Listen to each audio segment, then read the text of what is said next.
Hi, everyone.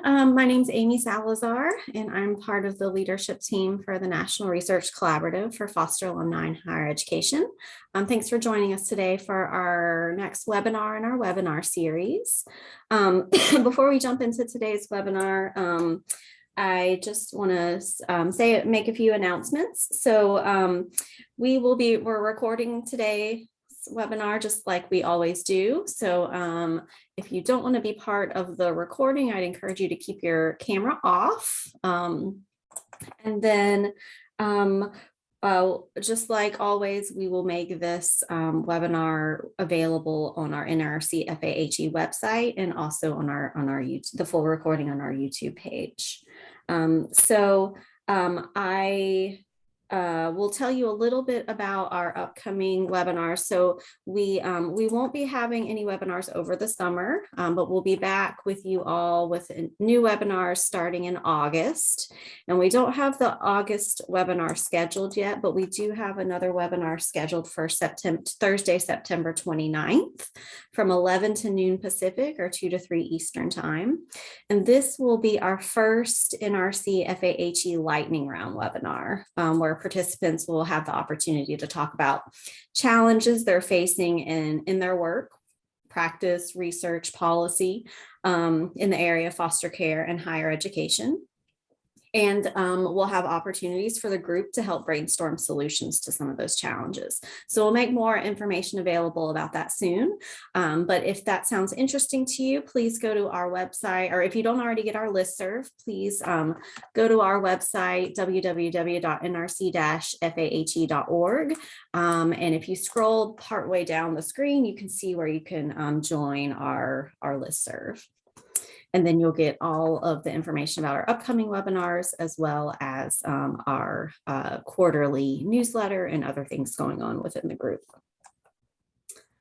Okay, so I do want to, I'll introduce today's webinar. So first I want to say that if any of you have questions during the webinar, feel free to go ahead and type those into the chat. And I'll monitor that chat, and we will answer those questions at the end of the presentation today. So our webinar today, oh, I just lost my notes. So our webinar today, our presenters will be Dr. Judy Havlicek from the University of Illinois, Urbana-Champaign, Dr. Amy Dworsky from Chapin Hall at the University of Chicago, and Dr. Elissa Gitlow from Chapin Hall, also at the University of Chicago. And this presentation is going to be entitled From Foster Care to Community College, Experiences of Students in Illinois. So I will hand it over to you all. Can you see the slides? No. Not yet? All right, hold on.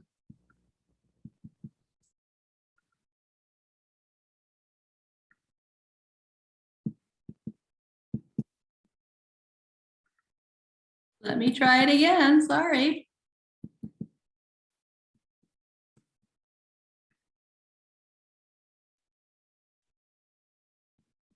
Now you can see my screen, is that right? See your email.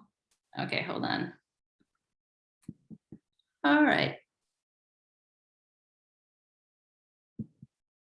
Now, do you see the slides? Yes. All right.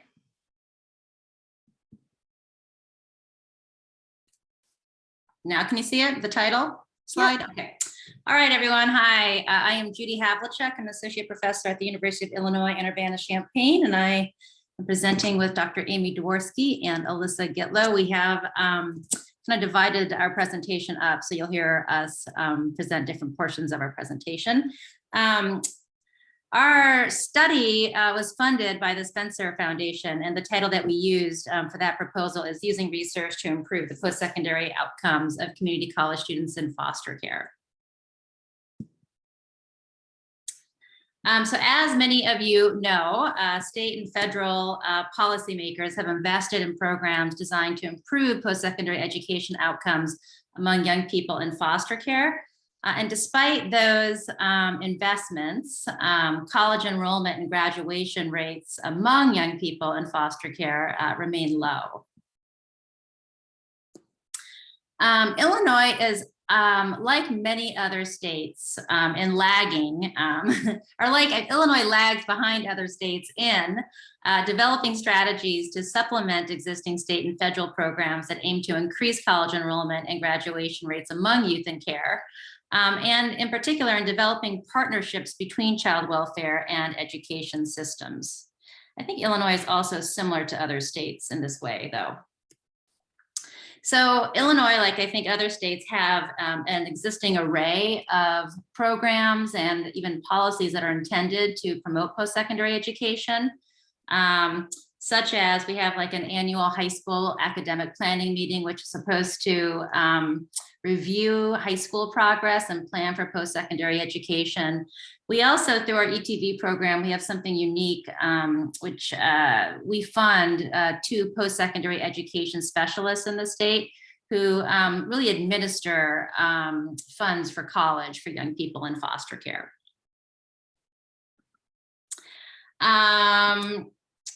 So our study really started when these 2 post-secondary education specialists were moved to the University of Illinois at Urbana-Champaign, and we wanted to know how many young people are enrolling in college and how many people are graduating. And when those 2 post-secondary specialists came, we really didn't have a good understanding of that. So we applied to the Spencer Foundation for this work, and we focused specifically on community college because it's the most common pathway young people take to in foster care take to post-secondary education, and it's also the sort of least studied so far. So these are our research questions. What proportion of young people in foster care in Illinois enroll in and graduate from community college? And 2, what are the experiences of community college students in Illinois who are or were in foster care?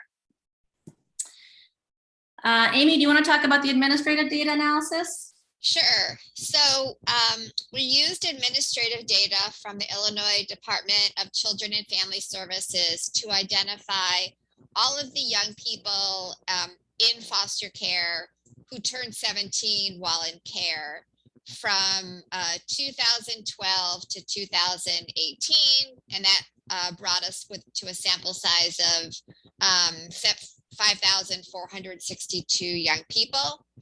We provided records for those young people to the National Student Clearinghouse, which, as many of you know, it compiles data from colleges and universities across the country on college enrollment and graduation. And the Student Clearinghouse matched their data to the DCFS records. And then we analyzed the link data that we received back from the Clearinghouse. So the administrative data analysis helped us to answer those questions about how many young people are enrolling in and graduating from college. In addition, we use qualitative interviews with young people currently or formerly in foster care who had completed at least 1 semester of community college to understand their experiences in college. In addition to those 24 interviews with young people, we interviewed 5 post-secondary education professionals at 4 community colleges to understand their experiences of working with young people in foster care who enrolled in community college. We transcribed those interviews, developed a code book, and then we identified themes from those interviews. And along the way, we also decided to do a document review. We wanted to understand what DCFS policies were around promoting post-secondary education, and we wanted to understand sort of the landscape of programs designed to improve educational outcomes of young people in foster care in Illinois. And here is what we found. Amy, do you want to? Sure. So I'll walk through these first few slides. So we found that most young people in foster care who enrolled in college are community college students. So you can see from this slide that 36% of our sample enrolled in college at all, and 31% were enrolled in a community college. So if you do the math, you get 86% of the college students were enrolled in community college. And this finding is not surprising. It's been replicated in a number of other studies looking at post-secondary education among youth in foster care. So we think, based on some look at the trends in our data, that overall college enrollment and community college enrollment are likely to increase over time. And the next slide kind of shows you why we expect that. So as I mentioned, we had a sample that included cohorts of 17-year-olds from 2012 to 2018. And as you can see in this slide, when you go out to those earlier cohorts, you see higher college enrollment rates at both overall and at the community college level. And so we expect to see that as those young people who turned 17 in 2018 or 2017 get older, some of them will also enroll in college. And so that, for example, that 21% is likely to go up. It may go up as high as 43%, which you can see is the enrollment rate for young people who turned 17 way back in 2012. The interesting thing is the bottom line, the yellow line, we don't see as steep an increase among those going to four-year colleges. So even if you go out as far back as those who turned 17 in 2012 or 2013, you're still only seeing enrollment rates around 12 or 13%. So we don't expect to see a huge increase in four-year and college enrollment. Next slide. Most of the young people that did enroll in college were in foster care when they first enrolled. So that was true of 83% of those who enrolled in community college and 81% of those who enrolled overall. And in large part, that reflects the fact that Illinois, like many states, now extends foster care to age 21. We also found that there was relatively little movement between 2- and 4-year schools. So as you can see, the largest group of young people in our sample, the 70%, they were in community college only. There was 9% who went from community college to a 4-year school. We had 8% who started at a 4-year school and transitioned back to a community college. And then there was just 14% of our college enrollees who went to a 4-year college only. So just not a lot of movement between the 2- and 4-year schools. We also wanted to get a sense of who in foster care was most likely to enroll in community college. And so the next slide shows you that we found several factors were associated with either an increased or decreased likelihood of enrolling in community college. So on the left-hand side are the factors that were associated with an increase in the likelihood of enrollment.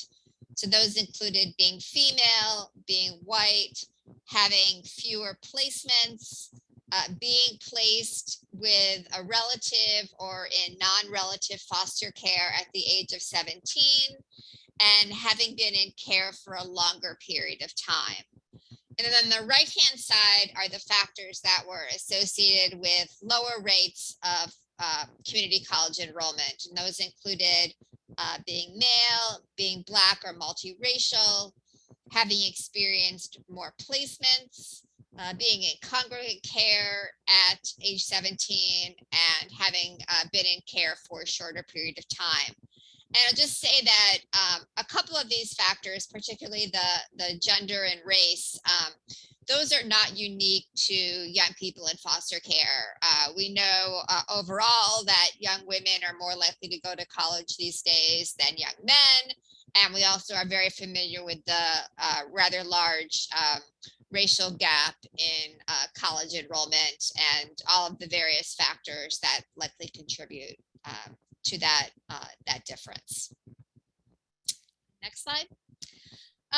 So we also wanted to look at community college graduation rates, and this is where the numbers get very disappointing. Of those who enrolled in community college, only 8% graduated. Next slide. And unfortunately, the data don't suggest that we're going to see a big bump in those numbers over time. So again, if you go way back to the cohorts who turned 17 in 2012 or 2013, you can see that the graduation rate is only around 10 or 11%. While we expect that 8% to go up a little bit, we're not expecting it to go up to, 50%, for example. So definitely an area in need of improvement. And I think that's the end of the quantitative data. Yes. So these are the findings from the qualitative interviews with young people who had completed at least one semester of community college, and also with the interviews of the community college stakeholders. So the first finding from those interviews are that students struggled in high school and were not adequately prepared for college. So we didn't go into these interviews specifically asking questions about high school, but high school became an issue that young people put on our radar. So they told us that students described high school as being a roller coaster. They said it was a time in which they hit rock bottom, and described it as the worst time of my life. Across the board, high school is a place where they really felt that they went off track for a variety of reasons, which could include school transfers, placement moves, difficulties stemming from past hardships. The second finding is that students navigated the transition to college with very little professional guidance. So they told us they were on their own. They said things like, I did it by myself. I found out about the application by myself. I completed the application by myself. And the other common statement they said to us is that nobody told me when we asked them about college planning and college education. The third finding is that nearly all students were required to take pre-college or provisional courses once they were enrolled in college. Almost all of the students, except for those who transferred from a 4-year to a 2-year college, found it difficult to pass their courses, which then affected their financial aid eligibility and then time to graduation.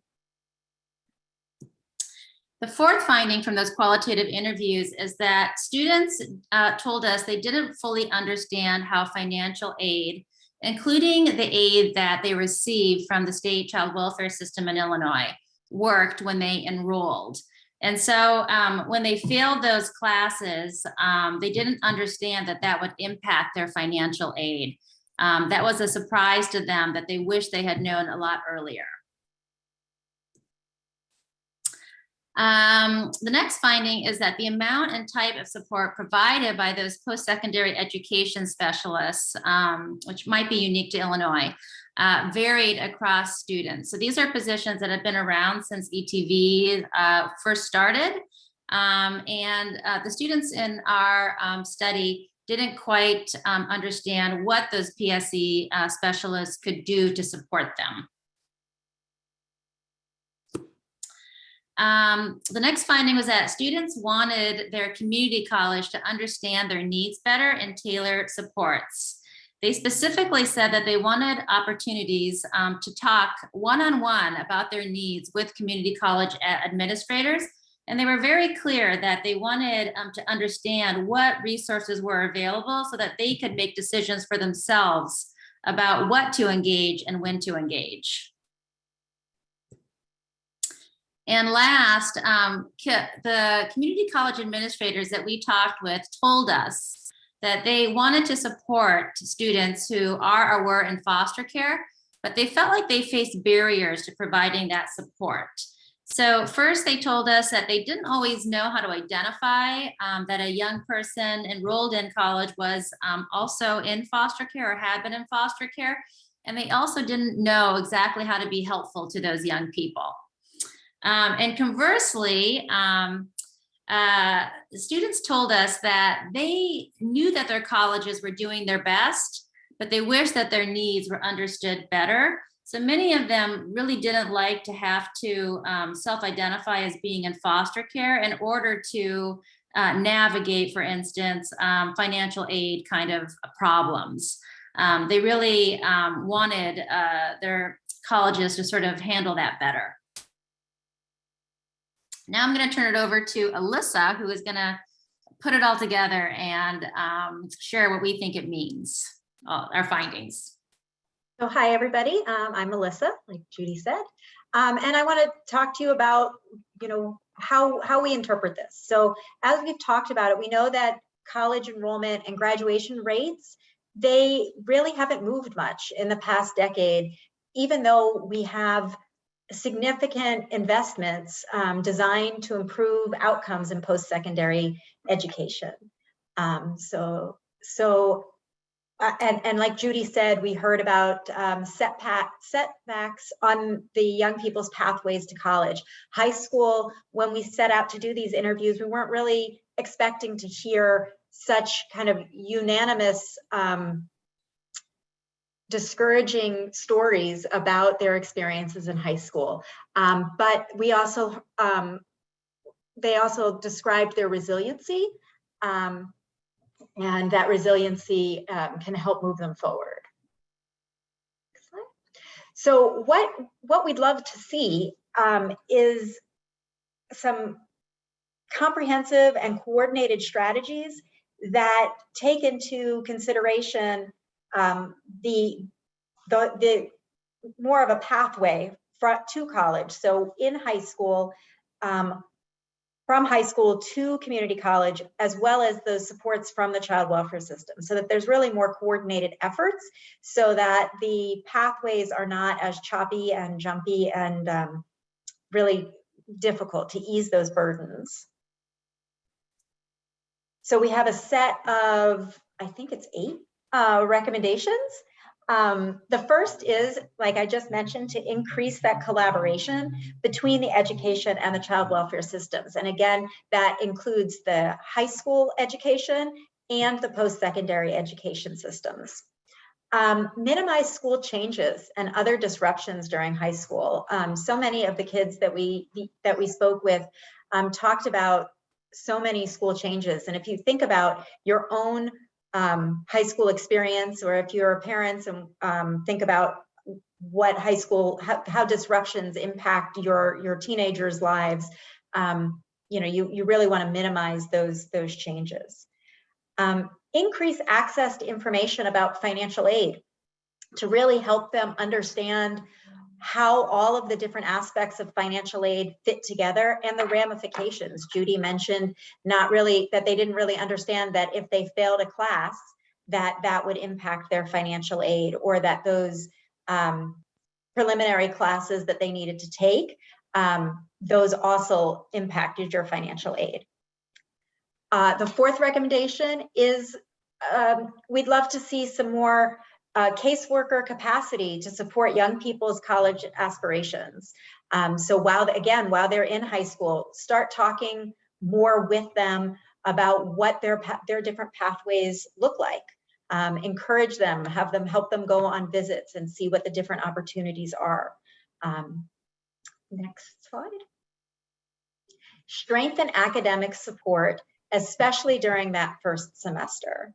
And I would roll into that also support from your caseworker. And in recommendation 4, I kind of talked about it during high school, but sometimes you can understand a caseworker maybe thinking, okay, my kid got to college, that's great, they're doing well, but they still really need those supports and academic support as well. So maybe there's tutoring available, or different groups that could be available to help them. Establish campus-based support programs and single point of contact at every community college, so that a young person who was or in foster care who enters community college knows who they can contact, who can help them filter through their different needs or issues that they might need some assistance with. The 7th recommendation is to offer training to community college personnel on the specific needs of students with experience in foster care. As Judy said, the partners that we spoke with at the community college level, they really wanted to help their young people or their students who were in, who had been in care, but they weren't necessarily really aware of how best they could do that. And lastly, facilitate repayment of student debt before young people age out. Some of our young people that we interviewed didn't know about some of the sources for financial support when they entered college. So they took out loans that they really shouldn't have had to, and then they became straddled with that debt. And so if there is some way to help them facilitate that repayment, understand the ramifications of it before they age out of care so that they have those supports in place. And now we turn it over to you guys and all of us to be able to answer questions and hopefully have a really rich conversation. Thanks for listening. Thank you, Judy, Amy, and Elissa. And I'd like to ask if people can go ahead and type their questions into the chat. You can either send them just to me or to the full group. Okay, so one question is, do you know how graduation rates for community college students compare to graduation rates of four-year students? Yes. So the four-year university students had a slightly higher graduation rate. I believe it was around 10 or 11% compared to the 8%. And that probably, and this is just a supposition on my part, it probably reflects the fact that the students going to four-year schools were a little more well prepared for college than those who were starting off at community college. But I haven't done any kind of analyses to sort of test that hypothesis, but that is my gut instinct as far as why we might see a somewhat higher graduate rate among the four-year college students. Was the question about a national rate of community college graduation? Or was it? I think it was probably, I would assume it was when you all showed the rates that you were showing in your chart. Yeah, and just kind of how that compared. So how do young people who graduate from a community college, how do those rates compare to young people who graduate from community college who aren't in foster care? No, from young people in care who graduate from four-year. Okay, got it.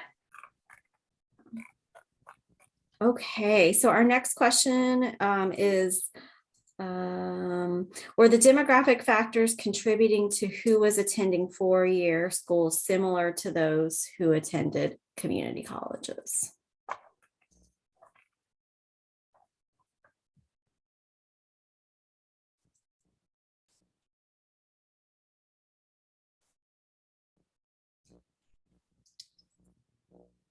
Can you repeat that? Sure, sorry. I think my internet's being a little funny right now. Were the demographic factors contributing to who was attending four-year schools similar to those who attended community college? Got it. So the problem with we tried to do so yes, in general, yes. They were very much the same.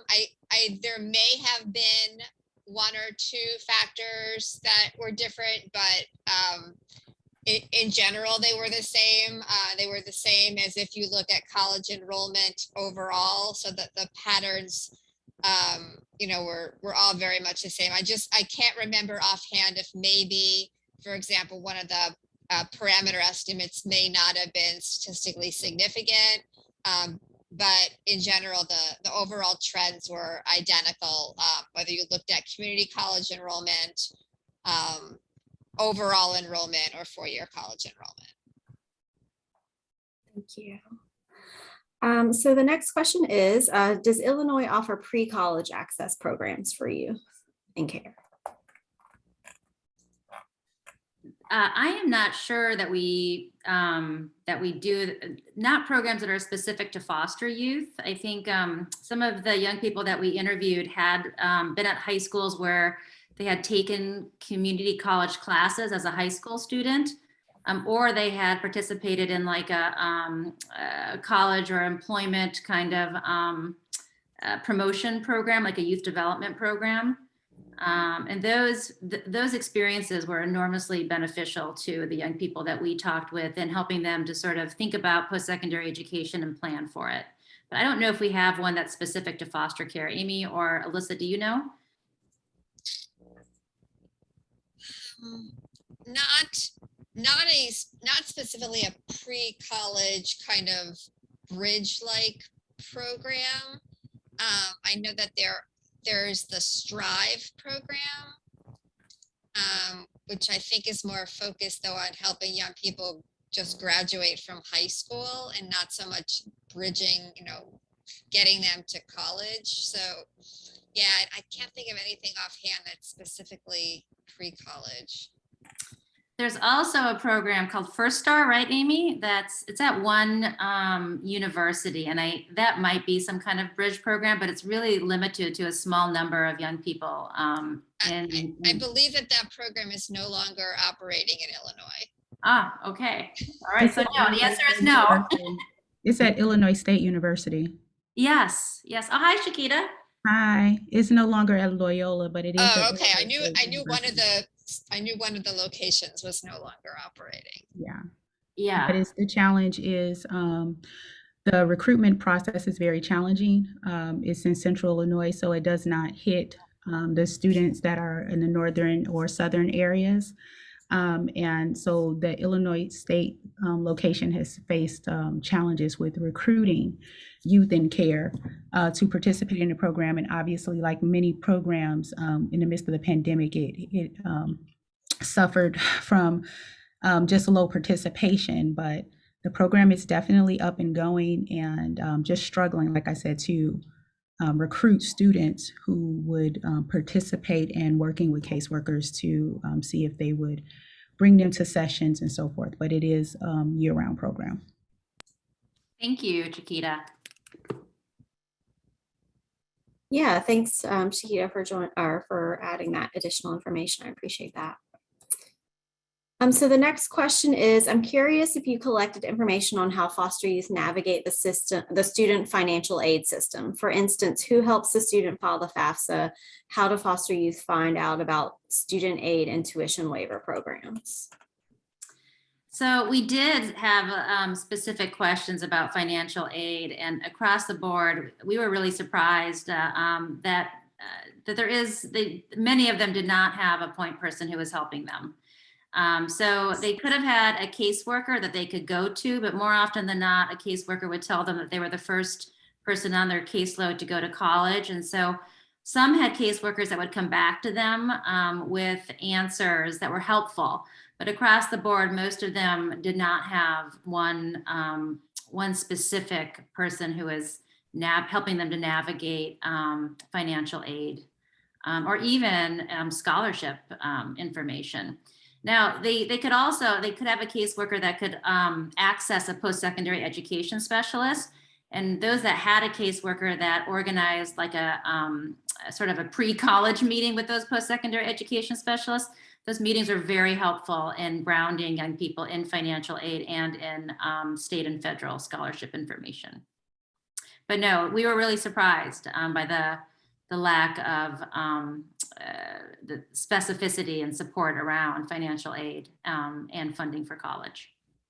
And I'll add that we learned through this study that Illinois does have a process in place at which each year that a youth in care is in high school, there's supposed to be an academic planning meeting in the fall of each high school year that's supposed to help them really understand the pathways that are available to them, and that might be a place where they could find out more about FAFSA and college scholarships and things like that. But we also found out that I don't think any of the young people we interviewed were aware of that or had participated in that.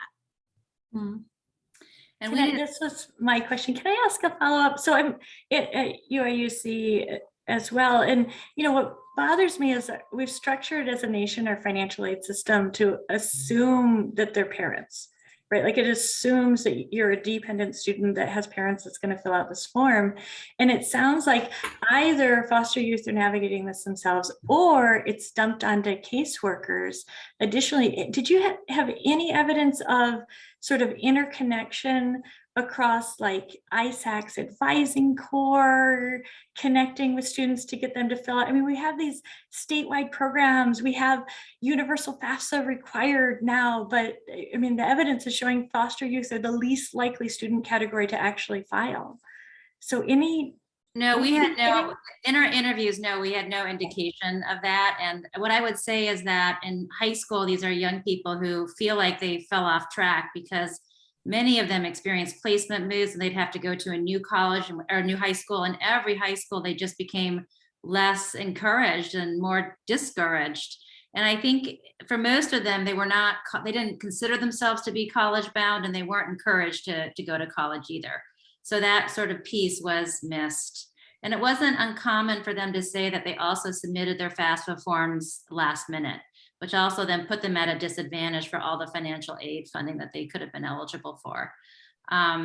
It was just, it's a really piecemeal process for this group of young people. They kind of find support any way they can get it. And if they're lucky, they have somebody supporting them, but there really isn't, we didn't discover in our interviews a clear sort of comprehensive process that exists.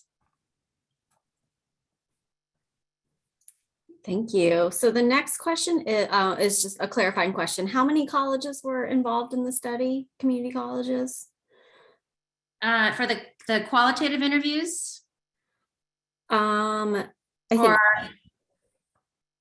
because the other data was statewide, right? Yeah. Okay. The other data, could have included schools across the country. We had some that went to school out of state. So I did know this at some point. I can look it up, but so we interviewed 24 young people who were probably at 20 different community colleges. They were all over the state of Illinois. Okay. And Richard, that was the question from Richard. If you have any follow-up, please feel free to take yourself off mute and you can do that too. Sure. I wanted to say quickly, we didn't cover this in the presentation, but it came up in our recommendations, which is that the financial aid piece is actually really important because when young people failed their classes and they lost their financial aid, in Illinois, they were required to pay back that money. And many of them had aged out of foster care and they had a pretty sizable debt, not many, but those who failed had a debt that they had to repay to their community college before they can enroll again, which then created additional barriers for them after leaving foster care. So it really is an important issue to address here. Mm-hmm. Right. Okay, so the next question is from Jen Blakesley. So she said, thinking about the clear finding around high school difficulties being mentioned by youth, did this suggest youth interest in college prep or access programming specifically for high schoolers in foster care? And then in parentheses, it says, we sometimes leap to a new program as a solution. So I'm curious if that was suggested in the youth interviews. So can you, I'm not sure that I'm understanding the question. Then do you want to clarify?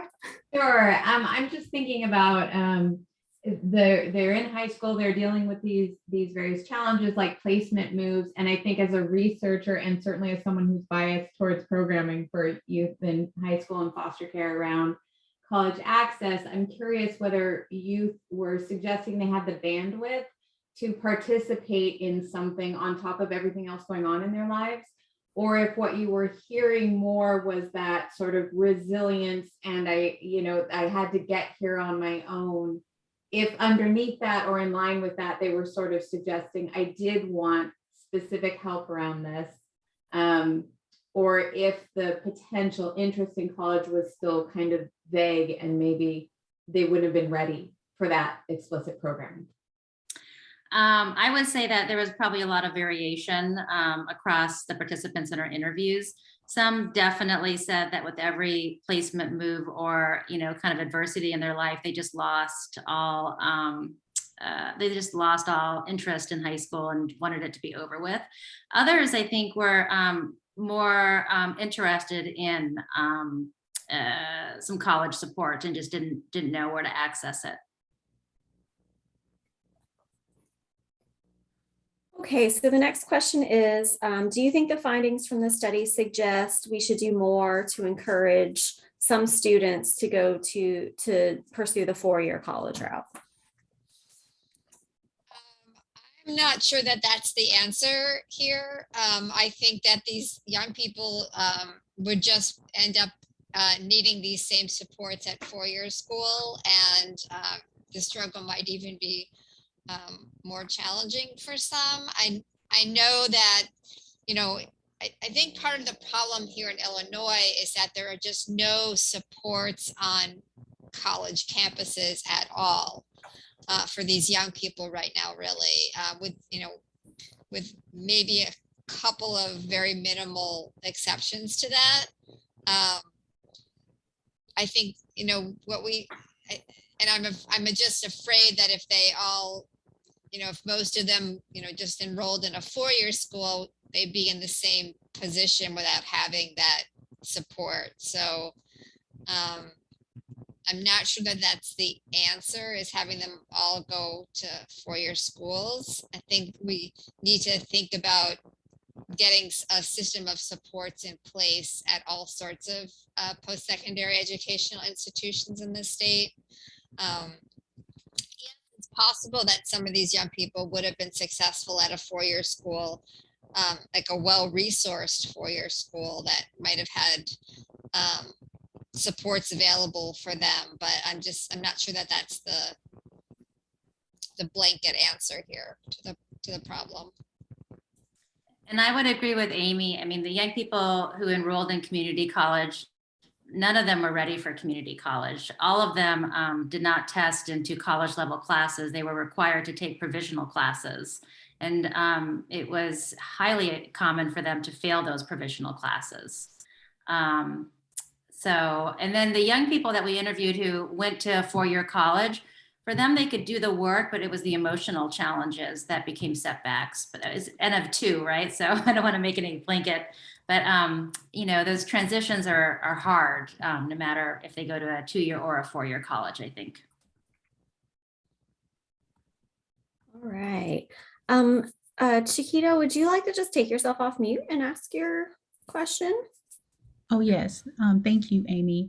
Sure. I had a question kind of going back to one of the, I believe it was recommendations or the data, how it revealed that administrators are unaware of the challenges or issues concerning youth in care once they are on campus, but they're interested in supporting them. I was wondering if, with so many of us who's doing the work have social work backgrounds, do you think that there's opportunities for some training to take place, or where there's some type of maybe collaboration across campus to create opportunities for maybe the social work department or maybe grad students to maybe work with administrators to train them on how to identify or recognize maybe the challenges facing youth in care? I wanted to know what your thoughts about that would be, if that question makes sense. Yeah, I mean, this is an area where I think more research could really be helpful. We had a really hard time engaging community colleges in talking with us. Part of it could have been the timing of it. We completed our recruitment around the end of the spring semester, and so people just could have been, thinking about summer. I don't know, but. Our sense was that the administrators that did talk to us, they could be different, but they really did want to be helpful. But they just didn't know exactly how to be all that helpful. And specifically, they weren't aware of all of the resources funding wise that are available to young people in foster care. And there was very little kind of interactions with the child welfare system or with the caseworker or with, a post-secondary education specialist. So I think lots of room for improvement in increasing education and understanding, and really building, I think, that coordination piece that we recommended.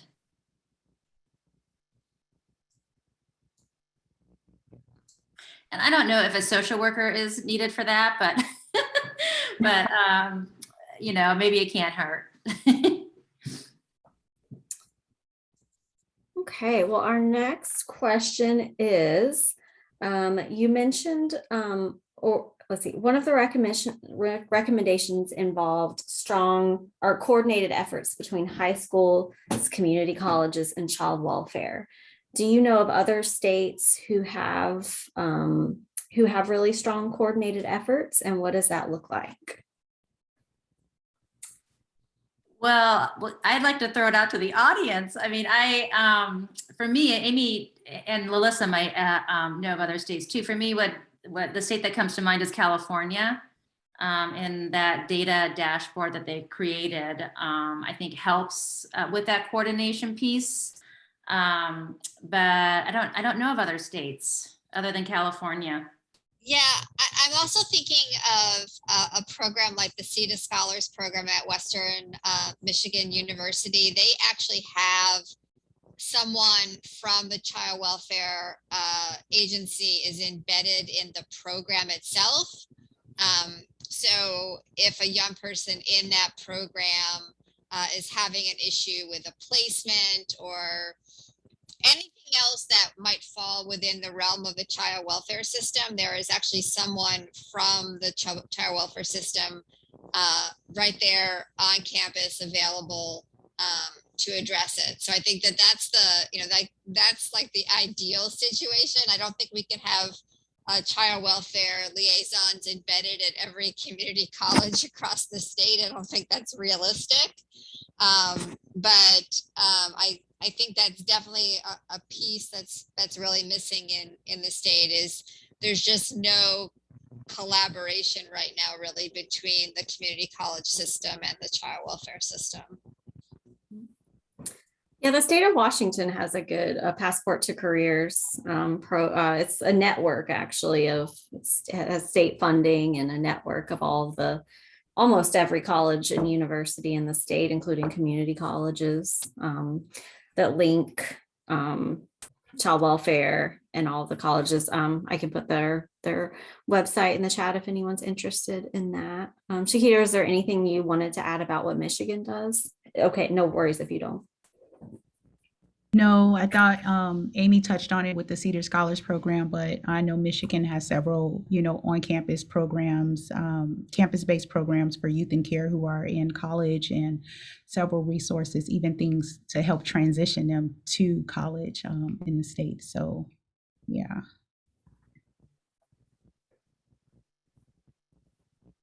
Okay, I haven't seen any other questions come in. I don't think I missed anyone. Sorry if I did, I'll do another quick scan.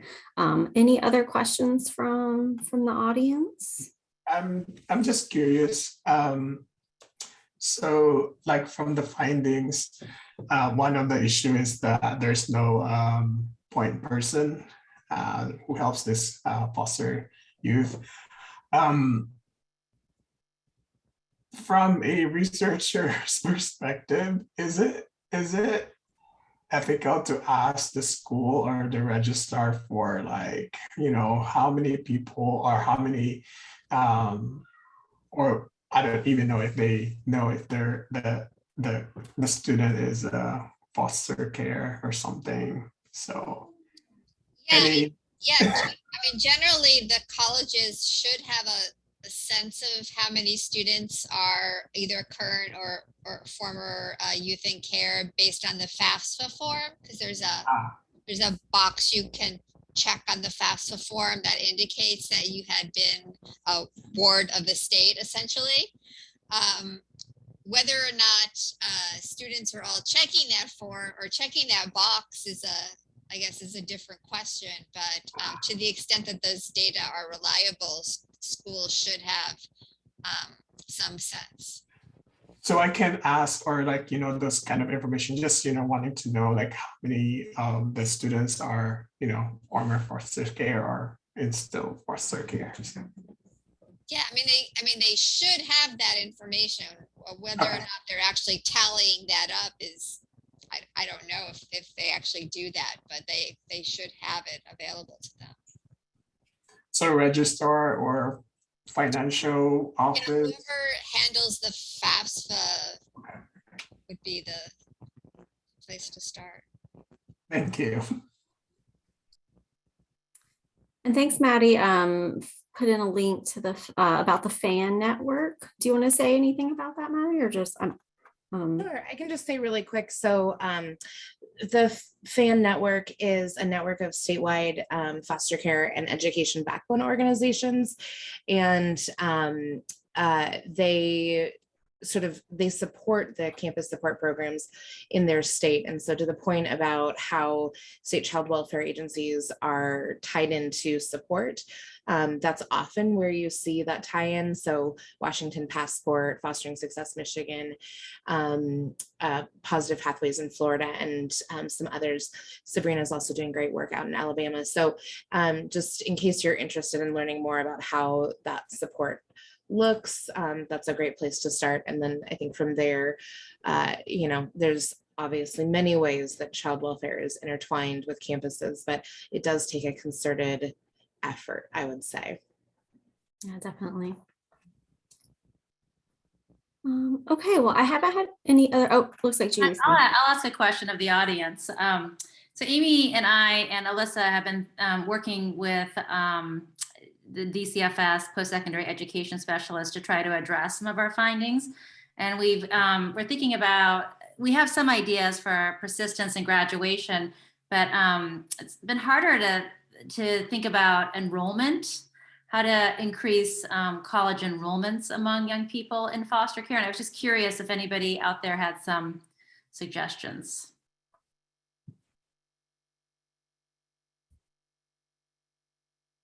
I'll maybe give the suggestions that I asked questions on, but expecting individuals to be able to navigate this like gauntlet of financial aid and admissions on their own is crazy.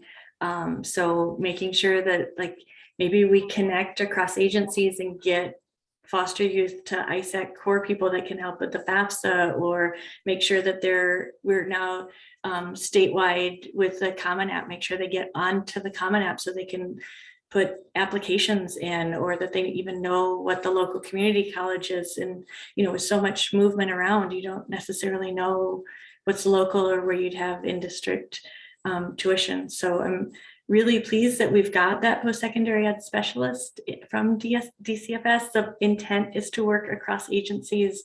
In addition to being at U of I, one of my other jobs is I'm on the Illinois Board of Higher Ed, but we're not talking about it at all in the post-secondary space, and we should be, right? Like one of the big lessons from the pandemic is just the challenges that these super vulnerable populations face in the post-secondary space. And if we don't do something now, we're never going to get around to doing something, right? So thinking about those interagency contacts and making sure that the community college board, the four-year board, DSCFS are actually talking to each other, and that this position is doing what it's supposed to make those connections.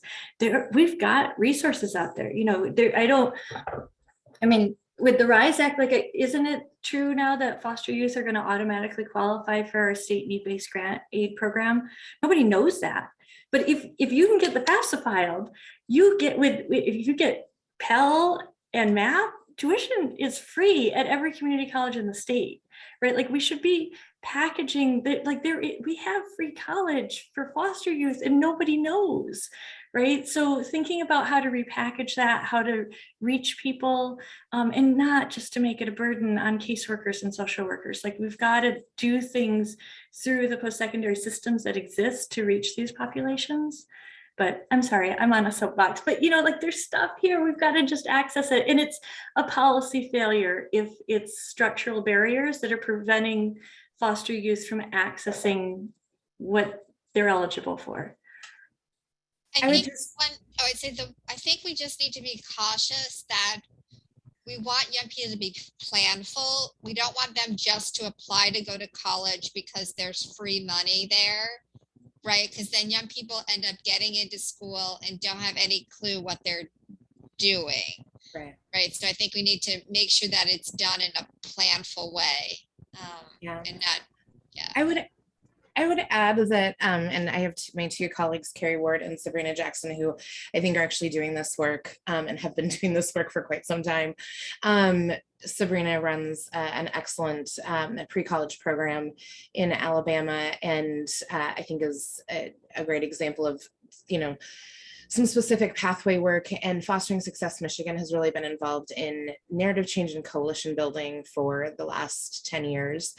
And there's practical things, but I would say a lot of it is building the momentum and really building that larger narrative with a very diverse coalition of partners that can speak to this issue with fluency to young people, to Amy's point, much further ahead of just the applying to college standpoint. And so having college fairs that are specifically focused on students with experience in foster care, having teen conferences where young people can actually talk to their peers, hear their peers see those pathways in real time, and then having those post-secondary education institutions and programs reaching out to specific areas, providing that support, reaching out to independent living providers and youth boards and other organizations where there are populations of young people. That's all part of a larger strategy of building a college-going culture. I would also just encourage any collaboration within whatever college access networks you have available.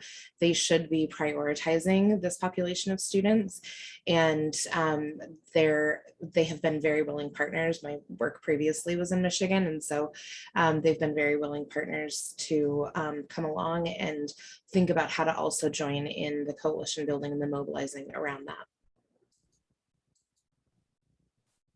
Thank you very much for those responses. Those are helpful.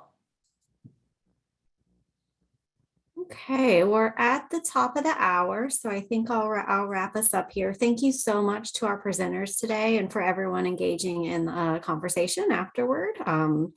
And I'll go ahead and put the two links in the chat. They're kind of ran together, but the first one is for the NRC FAHE for the webinar archive, and the second link is for our YouTube page where you can find the full recordings of all of our webinars, and this one will be added shortly. So thank you so much, everyone, for coming, and we hope to see you at a future webinar.